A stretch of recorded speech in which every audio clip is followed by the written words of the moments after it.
Tukiwaki kwanza kuna timu haimo. Labda mashindano yaanze upya. Tukiwaki, yani tukiwafunga wakifungwa. Tukishinda umeelewa, hiyo ndio inaitwa tukiwaki.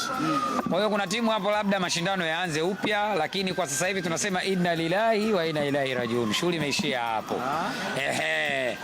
Sisi kama Azam FC we are very proud. Kusema kweli we are very of our boys. They did us justice. Wametufanyia haki sana. Mechi iliyopita away ushindi, mechi nyumbani ushindi. Again, ipo nafasi ya kwenda hatua inayofuata. Inawezekana na tutapambana mpaka mwisho kama club kuhakikisha tunalikamilisha hilo. Lakini vinginevyo choka mimi. Pointi 6 kwa mara ya kwanza group stage. Jamani, hebu wapongezeni vijana wetu, kusema ukweli. Wanastahili sifa na ni grupu ambalo limejaa timu nyingi ambazo zina uwezo wa hali ya juu, hazijabahatisha kuwepo pale. Kwa hiyo kufika hapo tulikofika, nafikiri ni jambo la kumshukuru Mungu, lakini sasa hivi focus inahamia kwenye mechi inayofuata dhidi ya Maniema. Maniema wameshinda leo dhidi ya Wydad.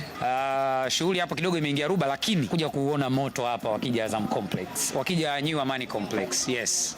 Unajua complexes zinafanana complex. Kwa hiyo kinachotokea ni kwamba tumeacha maneno, tumeamua kucheza muziki. Tumeacha maneno, tumeamua kucheza mpira. Tufazi tu. Maneno tuachie watu ambao wanafanya maneno.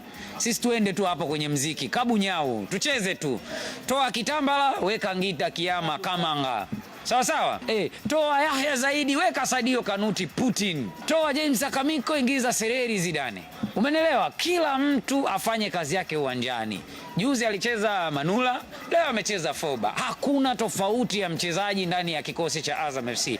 That's the secret. Na sisi tutaendelea. Ama ni nini? Swala la utajiri usilisahau ndani ya Azam FC. Yaani swala la utajiri ndani ya Azam FC ni kama sijui kupiga chafya ukiwa umeingia ukuta wa vumbi.